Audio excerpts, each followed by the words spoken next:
أعوذ بالله من الشيطان الرجيم بسم الله الرحمن الرحيم ألم تر إلى الذين يزعمون أنهم آمنوا بما أنزل إليك وما أنزل من قبلك يريدون أن يتحاكموا إلى الطاغوت وقد أمروا أن يكفروا به ويريد الشيطان أن يضلهم ضلالا بعيدا وإذا قيل لهم تعالوا إلى ما أنزل الله وإلى الرسول رأيت المنافقين يصدون عنك صدودا فكيف إذا أصابتهم مصيبة بما قدمت أيديهم ثم جاءوك يحلفون بالله إن أردنا إلا إحسانا وتوفيقا أولئك الذين يعلم الله ما في قلوبهم فأعرض عنهم وعظهم وقل لهم في أنفسهم قولا بليغا صدق اللہ العظیم۔ پچھلی آیات میں اللہ تعالیٰ نے مسلمانوں کو اس بات کا حکم دیا تھا کہ جو امانتیں ہیں صاحب امانت کو وہ امانت پہنچائی جائے، اس میں کسی طرح کی بددیانتی اور خیانت نہ ہو، جس کی چیز ہے اسی کے ہاتھ میں دی جائے، یہاں تک کہ اس کے گھر کے کسی دوسرے فرد کو بھی نہیں دی جا سکتی کہ اس کے بیٹے کو دے دیا، اس کی بیٹی کو دے دیا، اس کی بیوی کو دے دیا یا بھائی کو دے دیا۔ جس نے چیز آپ کے حوالے کی ہے آپ اسی کے حوالے کریں۔ اس بات کا اللہ تعالیٰ کی طرف سے باقاعدہ طریقے پر حکم دیا گیا، اور مزید اس بات کا بھی حکم دیا گیا کہ اگر تم کبھی ثالث کی حیثیت سے ہو دو فریق کے درمیان، تم کو لوگ حکم کی حیثیت سے متعین کریں کہ بھئی ہمارا آپس میں نزاع ہو گیا ہے، جھگڑا ہو گیا ہے، آپ فیصلہ کر دیے، تو آپ کی یہ شرعی اور اخلاقی ذمہ داری ہوگی اور اللہ تعالیٰ کے حکم کی تعمیل آپ پر لازم ہوگی اس طور پر کہ آپ ثبوت اور گواہ کو سامنے رکھ کر فیصلہ حق کے مطابق کریں، اور اس فیصلے کے کرنے میں کسی قسم کی کوئی رشتہ داری، کوئی تعلق، کوئی دوستی یا اور کسی قسم کا کوئی احسان وغیرہ آپ کے ذہن میں نہیں رہنا چاہیے۔ بالکل دو ٹوک انداز میں جو حق پر مبنی فیصلہ ہو ثبوت اور گواہ کی روشنی میں وہ فیصلہ کرنا آپ کی ذمہ داری ہوگی۔ اور یہ ایسی اچھی باتیں ہیں جو اللہ تعالیٰ اپنے بندوں کو بتا رہا ہے کہ اگر ان پر عمل کیا جائے تو کیا ہی کوئی معاشرہ ہو جائے۔ اور بہرحال اللہ تعالیٰ جو کچھ بھی تم کہتے ہو یا سنتے ہو، اللہ تعالیٰ اس کو سننے والا بھی ہے اور حالات کو دیکھنے والا بھی ہے۔ اور اس بات کا بھی حکم دیا کہ دیکھو اللہ تعالیٰ کی اطاعت تمہاری ذمہ داری ہے، رسول کی اطاعت تمہاری ذمہ داری ہے، اور رسول کے بعد جو بھی تمہارے معاملات کے ذمہ دار ہوں یعنی امیر المومنین وغیرہ، ان کی اطاعت، ان کی فرمانبرداری بھی تمہاری ذمہ داری ہوگی۔ اگر کبھی کسی موقع پر کوئی جھگڑے کی بات پیدا ہو جائے تو تمہیں اللہ کی طرف، اس کے رسول کی طرف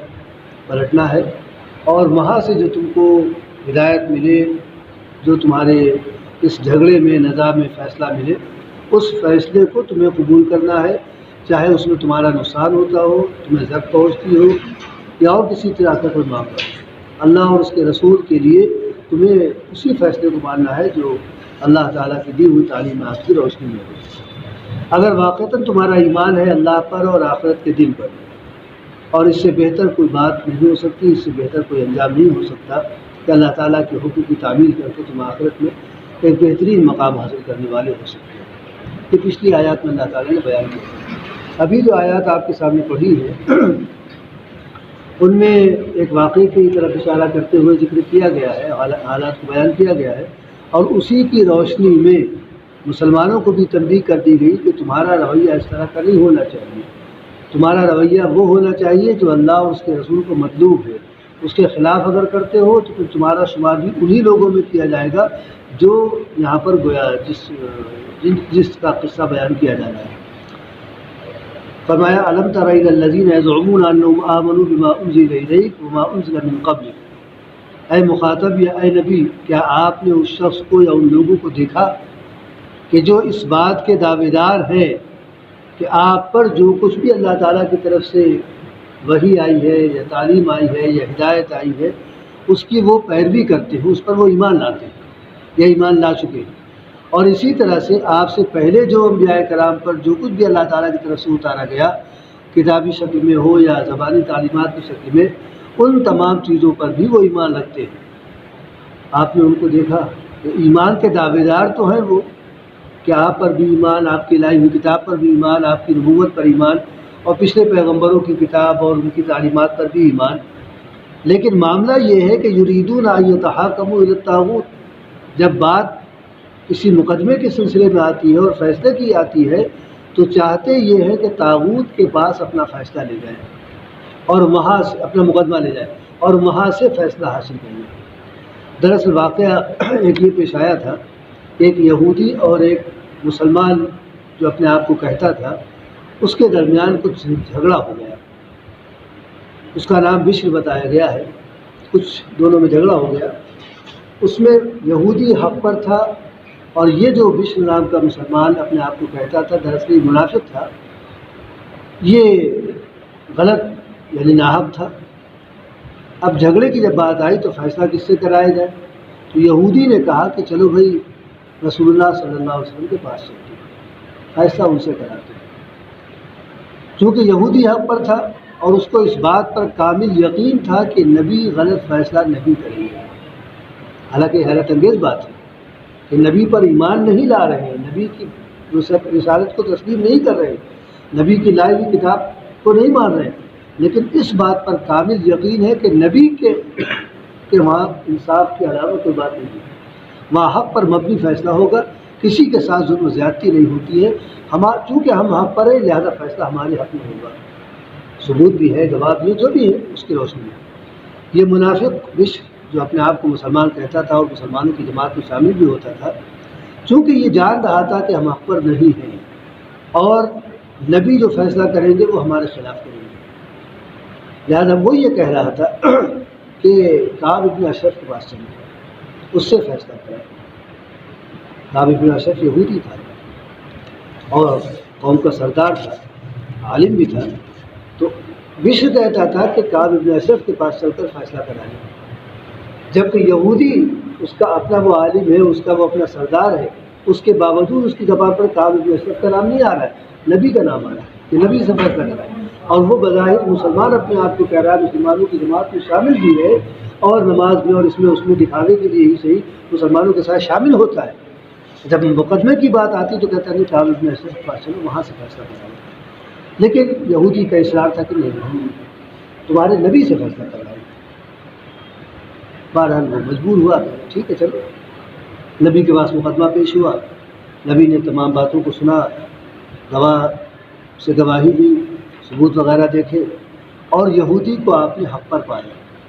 یہودی کے حق میں آپ نے فیصلہ کر دیا۔ یہ بشر نام کا جو ظاہری مسلمان تھا یہ ناکام ہو گیا۔ خیر وہاں سے دونوں نکلے، اس کے بعد اس نے کہا کہ ایسا ہے، فیصلہ تو ہو گیا، ٹھیک ہے تمہارے حق میں فیصلہ کر دیا گیا ہے، اب چیز تمہاری ہے، لیکن چلے ذرا عمر کے بعد بھی فیصلہ کروا لیں، دیکھیں عمر کیا کہتے ہیں۔ اس کو یہاں پر یہ اطمینان تھا کہ عمر چونکہ اسلام کے معاملے میں اور دین کے معاملے میں بڑے سخت ہیں، اور کافروں سے تو بالکل گویا ان کو اللہ رکھے گا بغض ہے، اور یہودی یہ کافر ہے، اس کے خلاف ہی وہ فیصلہ کریں گے، اور ہم مسلمان ہیں لہذا ہمارے حق میں فیصلہ ہو جائے گا،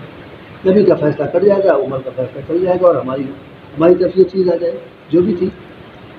اس نے کہا چلو کوئی بات نہیں ہے، عمر سے بھی فیصلہ کروا لیتے ہیں۔ دونوں پہنچے حضرت عمر رضی اللہ عنہ کے دروازے پر، دستک دی گئی، حضرت عمر رضی اللہ عنہ نکل کر آئے اور یہ کہا کہ ہم لوگ آپ کے پاس ایک مقدمہ لے کر آئے ہیں، کیا فیصلہ کر دیجیے۔ یہودی نے سارے حالات بتا دیے، اس نے کہا کہ بھائی نبی سے فیصلہ کروایا ہے اور انہوں نے ہمارے حق میں فیصلہ کیا ہے، ان کو کچھ اشکال ہے اس لیے آپ کے پاس آئے ہیں کہ آپ سے فیصلہ کرائیں۔ تو حضرت عمر رضی اللہ عنہ نے تصدیق چاہی، بشر سے پوچھا کیا یہ جو کہہ رہے ہیں ٹھیک کہہ رہے ہیں، نبی فیصلہ کر چکے ہیں؟ تو اس نے کہا کہ ہاں نبی فیصلہ تو کر چکے ہیں، نہیں کہ آپ نے فیصلہ کیا ہے، ہم نے سوچا آپ سے بھی فیصلہ کروا لیں۔ اچھا ٹھہرو بات، گھر کے اندر گئے، تلوار لے کر آئے اور گردن صاف، جو نبی کے فیصلے کو نہ مانے، عمر کا فیصلہ اس کے حق میں نہیں دے سکتا، کیونکہ قرآن یہی کہہ رہا ہے، آگے آیت میں آ بھی رہا ہے کہ جو آپ کے فیصلے کو نہ مانے یا آپ کو حکم جب تک نہ بنا لے اپنے مقدمات میں، اس وقت تک وہ مومن ہو ہی نہیں سکتا ہے۔ اور یہ آیت اس لیے بھی آئی تھی بعض والی کہ بشر کے جو متعلقین تھے، وارثین تھے، انہوں نے مقدمہ کر دیا حضرت عمر رضی اللہ عنہ کہ انہوں نے ناحق ایک مسلمان کا قتل کر دیا ہے، لہٰذا ہم کو دیت دلائی جائے یا سزا کے لیے ہم دعویٰ کرتے ہیں کہ ان کو سزا دی جائے، نبی کے پاس فیصلہ مقدمہ پہنچائیے۔ اللہ تعالیٰ نے تبھی وہ آیات اتاری کہ عمر نے جو فیصلہ کیا بالکل ٹھیک کیا، وہ مسلمان تھا ہی نہیں، اور اس کی سزا یہی تھی جو نبی کے فیصلے کو نہ مانے، گویا وہ ارتداد کی راہ اختیار کر رہا ہے، اور اسلام میں مرتد ہونے کی سزا یہی ہے کہ اس کا قتل کر دیا۔ لہٰذا عمر رضی اللہ عنہ کو بری کر دیا اللہ تعالیٰ نے، اور یہ فیصلہ ان کا جو تھا اس کو اللہ تعالیٰ نے خود ثابت کیا کہ ان کا فیصلہ بالکل صحیح۔ اسی سلسلے میں یہ آئے تھے یریدون ان یتحاکموا الی الطاغوت، یہ لوگ یہ چاہتے ہیں، جو ایمان کا دعویٰ کر رہے ہیں کہ ہم آپ پر بھی ایمان رکھتے ہیں اور پچھلی کتابوں پر بھی اور انبیاء کرام پر بھی ایمان رکھتے ہیں، ان کا معاملہ یہ ہے، یہ چاہتے یہ ہے کہ طاغوت کے پاس لے جائیں، نبی کے پاس فیصلہ مقدمہ لانا چاہیے، قرآن کے پاس اپنا مقدمہ لانا چاہیے، لیکن قرآن کے پاس اور نبی کے پاس اپنا مقدمہ نہ لا کے جبکہ مسلمان ہونے کا دعویٰ کر رہے ہیں، چاہتے ہیں کہ طاغوت کے پاس فیصلہ کرائیں۔ یہاں پر طاغوت کعب بن اشرف کو کہا گیا۔ اب یہیں سے یہ بات نکلتی ہے کہ جتنی بھی اس طرح کے نظام ہیں جو اسلام کے خلاف ہیں، اسلام کی تعلیمات سے عاری ہے، چاہے وہ ججوں کا معاملہ ہو، چاہے وہ عدالتوں کا معاملہ ہو، چاہے اور کسی قسم کا نظام ہو، جہاں اسلامی تعلیمات کو نظر انداز کر کے خود اپنے بنائے ہوئے قانون کے مطابق عمل کیا جاتا ہے اور ان کے مطابق فیصلہ کیا جاتا ہے، وہ گویا طاغوتی عدالتیں ہیں، وہ طاغوتی افراد ہیں جو اس طرح کا فیصلہ کر رہے ہیں۔ قرآن کا فیصلہ اور نبی کا فیصلہ اللہ تعالیٰ کا فیصلہ۔ لہٰذا ایک مسلمان کے لیے یہ بات قطعی طور پر نہیں دیتی کہ وہ اصلی عدالتوں میں اپنے مقدمات کو لے کر جائے۔ کبھی کوئی اول تو کوشش یہ کی جائے کہ ہمارے درمیان کوئی نزاع پیدا ہی نہ ہو، کچھ تھوڑا ہم دبے تھوڑا آپ دبیے، معاملہ ختم ہو جائے گا۔ لیکن اگر ہم بھی اڑ جائے کہ نہیں ہم تو یہ لے کر رہیں گے یا ہم کو اس طرح سے فیصلہ ہونا چاہیے اور آپ بھی اڑ جائے، تو پھر ظاہر ہے کہ ایسی صورت میں مقدمہ بازی ہوتی ہے، اور ہم مقدمہ لے کر جاتے ہیں اصلی عدالتوں میں جہاں اللہ اور اس کے رسول کے خلاف ہی فیصلے عموماً ہوتے ہیں۔ شاید ہی 100 میں 2 فیصلے ایسے ہو جائے جو صحیح ہو، ورنہ وہاں کا سارا معاملہ جھوٹ پر ہی ہے۔ جتنا زیادہ جو جھوٹ بولنے والا ہے اتنا ہی زیادہ وہ کامیاب ہو، چاہے وہ وکیل ہو، چاہے وہ مدعی ہو یا اور کوئی۔ تو اللہ تعالیٰ فرماتا ہے کہ یریدون ان یتحاکموا، ایک مسلمان ہو کر طاغوت کے پاس جائے، یہ اس کی شان سے بعید ہے، ایمان کی شان کے بعید ہے۔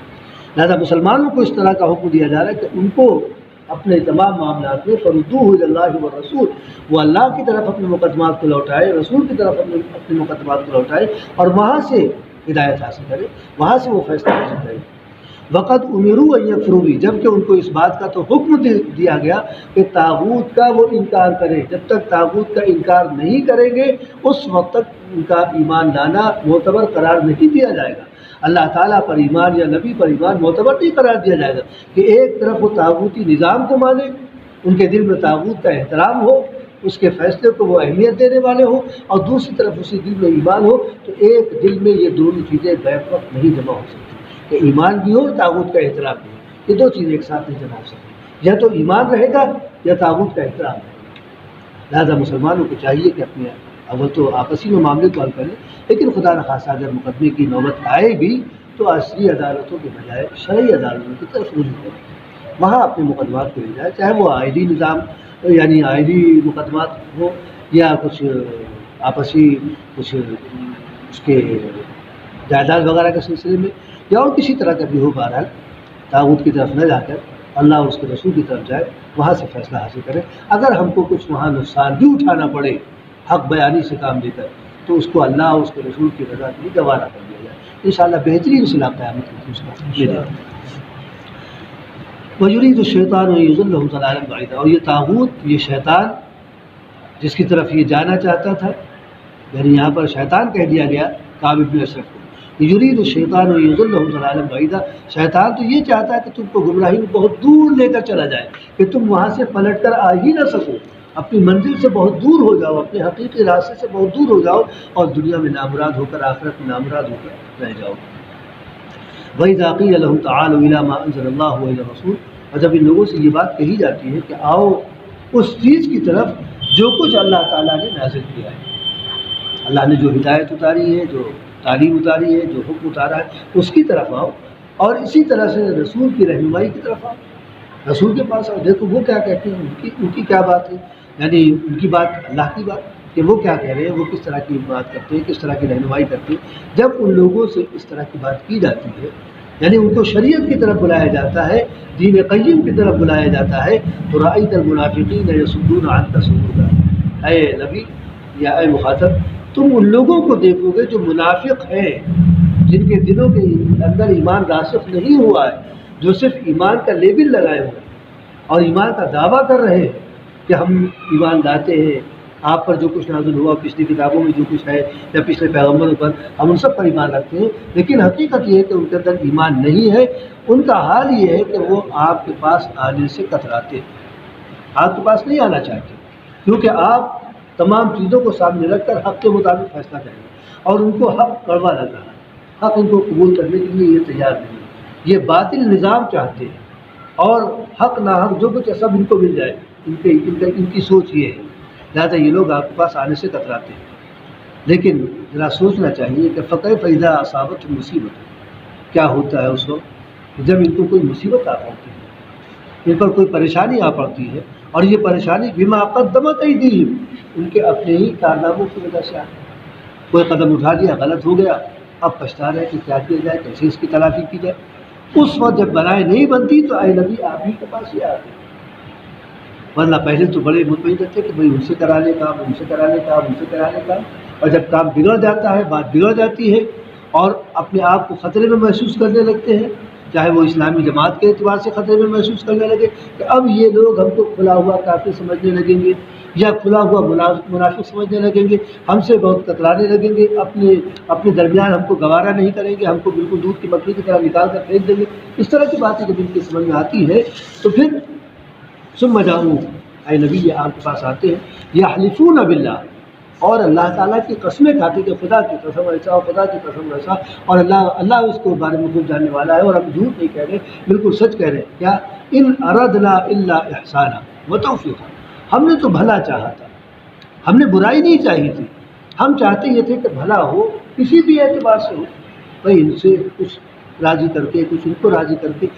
دونوں کے درمیان اصلاح ہو جائے، دونوں کے درمیان آپس میں ملاپ ہو جائے، اور جو بدمزگی پیدا ہو گئی ہے، ناچاقی پیدا ہو گئی ہے دونوں کے درمیان، یہ دور ہو جائے۔ ہم نے تو یہ چاہا تھا، لیکن یہاں تو بات بگڑ گئی، یہاں تو اور مزید دشمنی پیدا ہو گئی،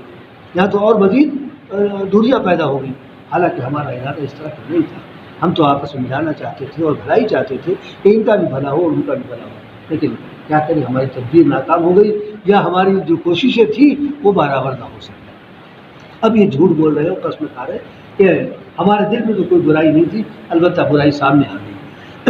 اولئک الذین یعلم اللہ ما فی قلوبہم، یہ وہ لوگ ہیں کہ اللہ ان کے دلوں کے اندر جو کچھ بھی ہے وہ جانتا ہے، کہ یہ کس طرح سے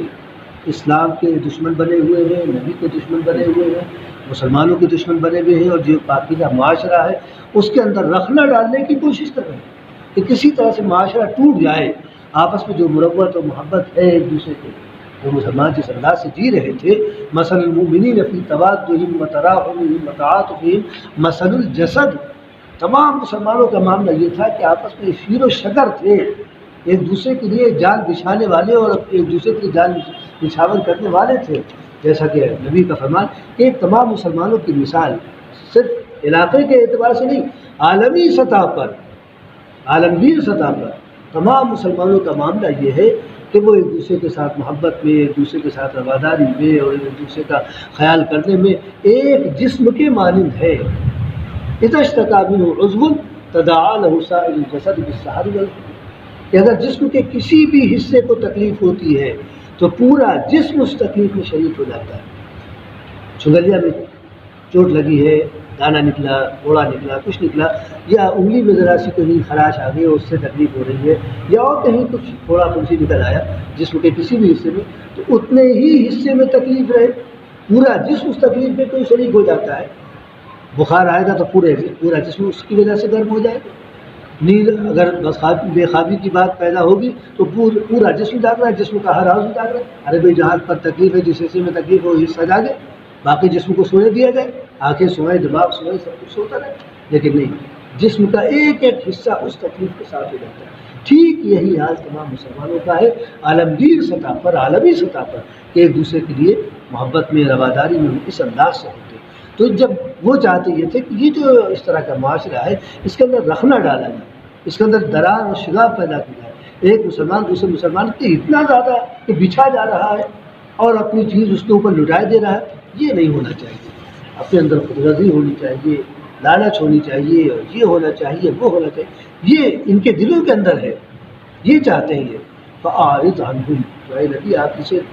صرف نظر کیجیے، ان سے درگزر کیجیے، باز پرس ابھی نہ کیجیے، ابھی موقع باز پرس کا نہیں ہے، ان کو بس نظر انداز کیجیے، چشم پوشی کیجیے ان سے، اور گویا یہ ظاہر کیجیے کہ کچھ ہمیں معلوم نہیں، اس انداز سے ان کے ساتھ معاملہ کیجیے۔ نعظہم، لیکن چشم پوشی کرنے یا نظر انداز کرنے کا مطلب یہ نہیں ہے کہ بالکل ان کو حاشیے پر ڈال دیا جائے، ان سے کسی طرح کا کوئی تعلق ہو، کسی طرح کا کوئی مطلب ہی نہ رکھا جائے۔ نہیں، آپ جب نصیحت کریں تو ان کو بھی نصیحت کریں، ان کو بھی سمجھائیں، وعظہم، ان کے سامنے بھی آپ نصیحت آمیز باتیں کریں۔ ہو سکتا ہے کہ دل قبول کر لیں اور اپنی حرکتوں سے بات آ جائے، اپنے اندر سے نفاق کو نکال دیں اور مخلصانہ طور پر ایمان میں داخل ہو جائے، ہو سکتا ہے، ایسا ممکن ہے۔ لہذا آپ نظر انداز تو کیجیے کہ انہوں نے جو حرکت کی ہے کہ آپ سے فیصلہ لینے کے بعد حضرت عمر رضی اللہ عنہ کے پاس گئے کہ شاید نبی کا فیصلہ غلط ہو اور عمر کا فیصلہ صحیح ہو، اور پھر جرم یہ کہ ادھر جانا چاہتے ہیں، کعب بن اشرف سے فیصلہ کرانا چاہتے ہیں، تو ان کے اس جرم کو آپ نظر انداز کریں، گویا اس آپ کے علم میں آیا ہی نہیں، لیکن ایک غائبانہ انداز میں ان کو نصیحت بھی کرتے ہیں کہ اللہ تعالیٰ یہ چاہتا ہے، اس کے اندر وہ اخلاص چاہتا ہے، ایمان بھی اخلاص کے ساتھ ہو اور عمل بھی اخلاص کے ساتھ ہو، اور اللہ اور اس کے رسول کی تابعداری مکمل ہونی چاہیے، یعنی اس انداز سے آپ ان کو نصیحت کرتے رہیں۔ وَقُلْ لَهُمْ فِي أَنفُسِهِمْ قَوْلًا بَلِيغًا، اور ان کے لیے ان کے یعنی بہترین بات ان کے سامنے کرتے رہیے، ہو سکتا ہے کہ اللہ تعالیٰ ان کے دلوں کو پھیر دے اور وہ ایمان میں پوری طور پر داخل ہو جائے۔ وَمَا أَرْسَلْنَا مِن رَّسُولٍ إِلَّا لِيُطَاعَ بِإِذْنِ اللَّهِ، اور ہم نے کسی بھی رسول کو نہیں بھیجا مگر اس لیے کہ اللہ تعالیٰ کے حکم سے اس کی بات مانی جائے، اس کی اطاعت کی جائے۔ جتنے بھی پیغمبر آئے آدم علیہ السلام سے لے کر بنی اسرائیل کے آخری پیغمبر حضرت عیسیٰ علیہ السلام تک، یہ سارے کے سارے پیغمبر اس مقصد کے ساتھ بھیجے گئے کہ ان کو اللہ تعالیٰ کی طرف سے جو ان کو تعلیمات دی جا رہی ہیں، ایک بار جو وحی کی جا رہی ہے، جب وہ امت کے سامنے آئے، افراد کے سامنے آئے، تو پھر اس بات کو مان لیا جائے، اس کے مطابق عمل کیا جائے، اس کی خلاف ورزی نہ کی جائے اور اس کی روشنی میں اپنی اصلاح کر دی جائے۔ ہم نے اس لیے پیغمبر کو بھیجا ہے، اور یہی مقصد نبی کریم صلی اللہ علیہ وسلم کو بھی بھیجنے کا، آخری پیغمبر کو بھیجنے کا بھی یہی مقصد ہے کہ ان کے ذریعے سے جو تعلیمات اور ہدایات سامنے آئے، پھر انسان کے لیے کوئی چارہ اس کے علاوہ نہیں ہے کہ ان ہدایات کے مطابق عمل کرنے کے لیے اپنے آپ کو آمادہ کرے۔ وَلَوْ أَنَّهُمْ إِذ ظَلَمُوا أَنفُسَهُمْ، اگر ان لوگوں کا معاملہ یہ ہوتا جب انہوں نے اپنے آپ پر ظلم کیا، زیادتی کی، کہ نبی کے فیصلے کے خلاف جانا چاہا اور نبی کے فیصلے کو پہلے مرحلے میں قبول نہیں کیا، نبی کے فیصلے کے بعد بھی کسی کے مجال نہیں کہ فیصلہ کر سکے، اگر خدا نہ خواستہ نبی سے فیصلہ غلط بھی ہو جائے، ظاہر ہے کہ نبی بشر ہے اور ان کے پاس علم غیب تو نہیں ہے، اگر نبی کا فیصلہ مثال کے طور پر جو واقعہ گزرا ہے، مثال کے طور پر اگر بشر کے حق میں فیصلہ ہو جاتا تو نبی کا اپنے طور پر یہ فیصلہ صحیح ہوتا،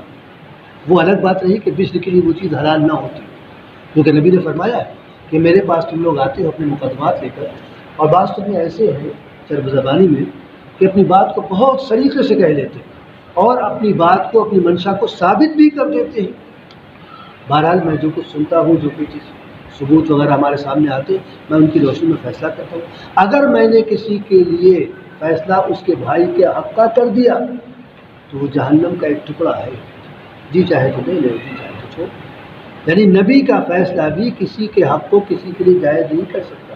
اگرچہ وہ فیصلہ نبی کا ثبوت اور گواہ کی روشنی میں بالکل صحیح، لیکن جو کہ حق کے خلاف ہے لہذا وہ صحیح نہیں ہو سکتا اس کے لیے۔ تو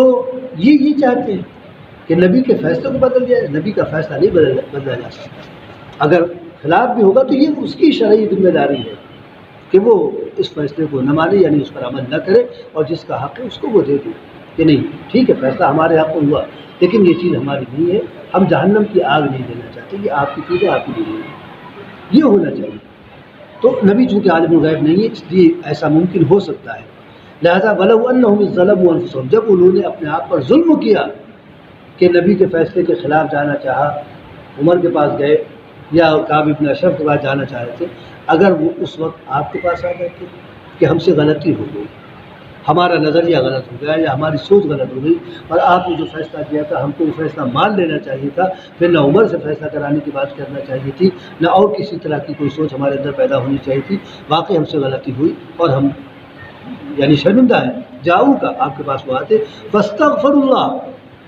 اور اللہ تعالیٰ سے اپنے اس کیے پر شرمندہ ہوتے اور معافی مانگتے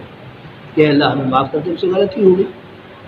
واستغفر لهم الرسول، اور پھر نبی بھی ان کے لیے مغفرت اللہ تعالیٰ سے طلب کرتے ہیں، اللہ غلطی ہو گئی، بہرحال انسان ہے، بھول چوک ہو جاتی ہے، کبھی نفس کا غلبہ ہو جاتا ہے، کبھی شیطان کا غلبہ ہو جاتا ہے، کبھی کچھ ہو جاتا ہے، تو اس طرح سے بہرحال ان سے بھی غلطی ہوئی، اللہ ان کو معاف کر دے. یہ خود بھی معافی مانگے اور رسول ان کے لیے اللہ تعالیٰ سے سفارش کرے مغفرت کی، تو لوجد اللہ توابا رحیما، اللہ تعالیٰ کوئی اپنے بندوں کے حق میں ظالم یا بہت یعنی سخت دل نہیں ہے، سخت مزاج نہیں. وہ تو پہلے کہہ چکا ان اللہ کان غفورا حلیما، اللہ تعالیٰ تو اپنے بندوں کو بہت زیادہ معاف کرنے والا اور بڑا نرم مزاج ہے، ذرا ذرا سی بات پر اپنے بندوں کو معاف کر دیتا ہے. زندگی بھر گناہ کرتے رہے، زندگی سارا نامہ اعمال سیاہ پڑا ہوا ہو، اور ذرا سی ندامت کے ساتھ اللہ تعالیٰ کے حضور میں حاضر ہو جائے کہ اللہ ہم سے غلط ہوا، ہم معافی چاہتے ہیں، سچے دل کے ساتھ تمام شرطوں کو سامنے رکھ سارا نامہ اعمال اجلا کر دیا جائے، ساری سیاہی ختم کر دی جائے گی، کیونکہ اللہ تعالیٰ اپنے بندے کی توبہ سے بے انتہا خوش ہوتا ہے.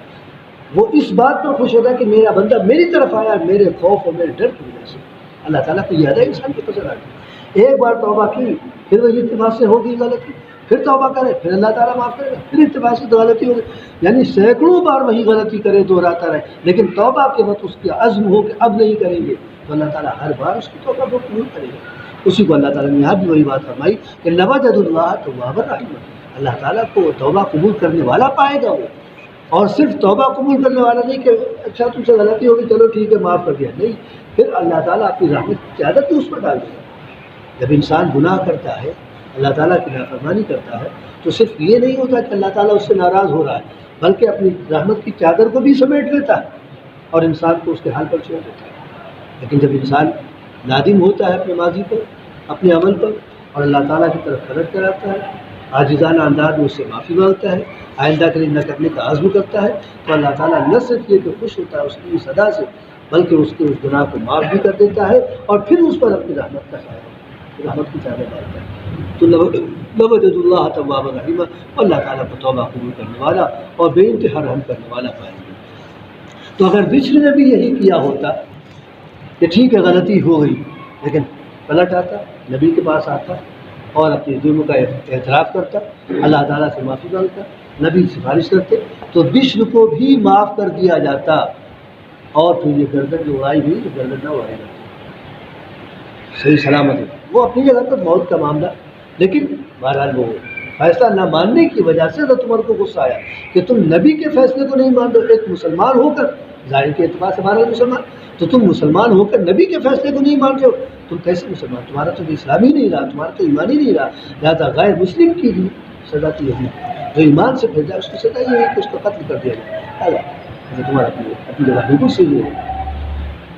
ان آیات میں اللہ تعالیٰ نے یہ جو واقعہ بیان کیا، اور ساتھ ساتھ یہ بھی کہ اگر وہ اپنے رویے میں تبدیلی پیدا کر لیتے اور پلٹ آتے تو اللہ تعالیٰ بہرحال معاف کرنے والا تھا. یہ واقعہ بیان کر کے ایک طرف ان کو سبق دیا گیا کہ ابھی بھی تمہارے پاس وقت ہے، جو لوگ بھی نفاق میں پڑے ہوئے ہیں وہ اگر پلٹ آئے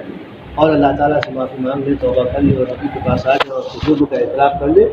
تو نبی بھی ان کے لیے سفارش کریں گے اور وہ بھی اللہ تعالیٰ سے معافی مانگیں گے، اللہ تعالیٰ بہترین طریقے پر معاف کر دے گا. اور اس دوران جو کچھ بھی انہوں نے جرائم کیے وہ سارے جرائم بھی ان کے ختم ہو جائیں گے. اسی کے ساتھ ساتھ مسلمانوں کو بھی تعلیم دیتی تھی کہ خبردار تمہارا رویہ اس طرح کا نہیں ہونا چاہیے، تمہارا رویہ یہ ہونا چاہیے کہ اللہ اور اس کا رسول جو فیصلہ کر دے بس اس کے خلاف تمہاری ذرا بھی تمہارے دل میں کوئی وہم و گمان بھی نہ آنا چاہیے. 22 بارے میں اللہ تعالیٰ نے صاف طور پر فرمایا کہ وما كان لمؤمن ولا مؤمنة اذا قضى الله ورسوله امرا ان يكون لهم الخيارة من امرهم ومن يعص الله ورسوله فقد ضل ضلالا مبينا.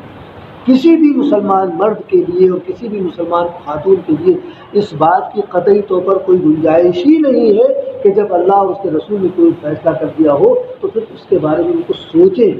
کہ ایسے ہو جاتا اور ویسے ہو جاتا. سوچنے کی پھر کوئی گنجائش نہیں، پھر اس فیصلے کے مطابق ہی عمل کرنا ہے. اور جو اللہ اور اس کے رسول کی نافرمانی کرے گا پھر وہ کھلے ہوئے گمراہی میں پہنچ جائے گا۔ لہٰذا اللہ کی طرف سے جو ہمارے لیے نظام مقرر کیا گیا، زندگی کے لیے جو نظام مقرر کیا گیا، جس میں بنیادی طور پر اطاعت اور فرمانبرداری، کہ اللہ اور اس کے رسول کی فرمانبرداری ہمیں کرنا ہے، اسی میں عافیت ہے ہر اعتبار سے۔ اب اس میں اگر کہیں کسی موقع پر ہمارا نقصان ہو رہا ہے، ہم اللہ کے اس کو برداشت کریں، اور کسی طرح کی کوئی تکلیف پہنچائی ہم اس کو برداشت کریں۔ آج ہم نقصان کو برداشت کریں گے، تکلیف کو برداشت کریں گے، یا اور کوئی بات اس طرح کی پیش آتی ہے ہم اس کو گوارا کر لیں گے، تو کل اللہ تعالیٰ کے وہاں کیا پذیرائی ہوگی اور کس طرح سے اس کا صلہ دیا جائے گا، یہ آج الفاظ ہی نہیں ہے کہ ہم کچھ کہہ سکیں، اور اندازہ بھی نہیں کیا جا سکتا کہ اللہ تعالیٰ کس انداز سے لگا دے گا۔ لہٰذا ضرورت ہے اس بات کی کہ قرآن کریم کے ذریعے سے اللہ تعالیٰ نے جو پیغامات دیے ہیں اور نبی نے اس قرآن کی جو تشریح کی ہے جس انداز سے، ٹھیک اسی کے سانچے میں ہمیں اور آپ کو اپنے آپ کو ڈھال لینا چاہیے۔ اگر ہم اس سانچے میں اپنے آپ کو ڈھال لیتے ہیں تو یہ دنیا بھی انشاءاللہ کامیابی کے ساتھ گزر جائے گی، برزخ بھی چین و سکون رہے گا، اور جب آخرت میں اٹھیں گے اپنی اپنی قبروں سے انشاءاللہ وہاں بھی عافیت کے فیصلے ہوں گے، اور جو افراتفری کا عالم ہوگا اس سے ہماری آپ کی اور تمام عمل کرنے والوں کی حفاظت کی جائے گی۔ اللہ تعالیٰ ہم تمام مسلمانوں کو اپنی ہدایات فراہم کرے۔